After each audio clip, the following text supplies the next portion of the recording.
देवडी तालुक्यातील नाचनगाव येथील शिवसैनिक आक्रमक होताना दिसून आले। त्यांनी 22 ऑगस्ट रोजी ग्रामपंचायत कार्यालयावर चक्क जनावरे नेत विविध मागण्यांसाठी धडक मोर्चा काढला।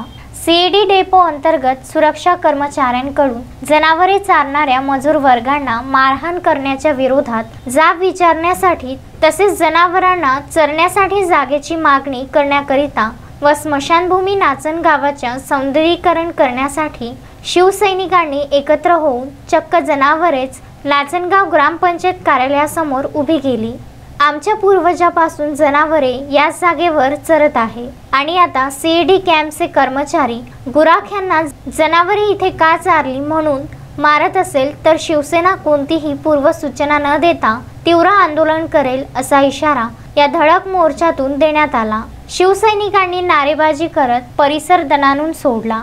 नाचनगावच्या सरपंचांसह तलाठी व पशुवैद्यकीय अधिकारी यांना शिवसेनेतर्फे निवेदन देण्यात आले। हा धडक मोर्चा शिवसेनेचे सतीश बोरसे पाटील यांच्या नेतृत्वात असून राम कैकाडी यांच्यासह अनेक शिवसैनिकांची व शेतकरी बांधवांची प्रामुख्याने उपस्थिती या धडक मोर्चामध्ये पाहायला मिळाली।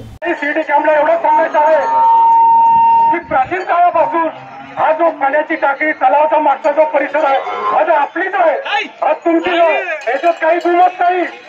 परंतु जो पिढीला पिढी चालत आलेला आहे, जो गुरे चाराचा जो रस्ता आहे किंवा गुरे जाण्याचा जो मार्ग आहे किंवा गुरे चारण्याची जी जागा आहे, उभे राहण्याची जी जागा आहे ती पिढ्यानपिढी तिथे चालत आहे। कारण ते नाचन गावातील लोकांचे शेते पूर्ण डेपोमध्ये गेले आहे।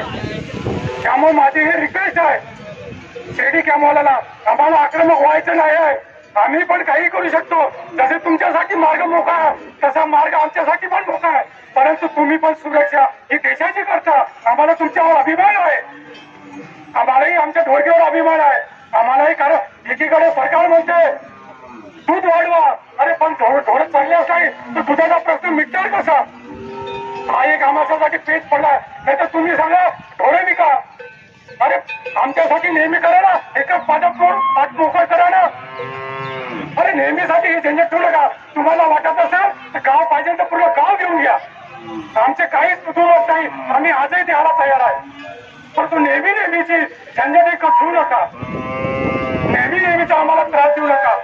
आता सर्व ढोरकेला मी एक नम्र सांगितच होतो, आता याच्यानंतर कोणताही सुरक्षा कर्मी असो कोणताही असो, मिठीवाले असो, अगर त्यांनी तुम्हाला मारहाण केलं तर तुम्ही त्याचा चेहरा ओळखणार नाही, परंतु त्याच्या गाडीचे जे 4 नंबर असते ना, ते 4 नंबर नोंद करून ठेवा, लक्षात ठेवा।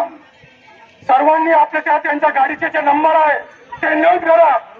आपल्याला जसे आपण छत्रपती शिवाजी महाराजांचे संस्कार घेऊन चालतो, म्हणजे बाळासाहेबांच्या विचारसरणीवर चालतो, संविधानात प्रमुख आहे ज्यांनी संविधान आपल्याला शिकवलं, असे डॉक्टर बाबासाहेब आंबेडकरांना जो आपल्याला मूलभूत अधिकार दिला आहे लढ्याचा, हा लढा आपण एका लोकशाही मार्गाने लढत आहे। पण लोकशाही मार्गाने जेव्हा लढत आहे तर त्याला आपला संविधानिक अधिकार सुद्धा आहे। म्हणून आता ज्याच्यानंतर ज्यांनी आपल्याला मारहाण केली त्यांच्या त्या गाडीचा नंबर घ्यायचा आणि नोंद करायचा। अश्विन शहा, विदर्भ न्यूज, वर्धा।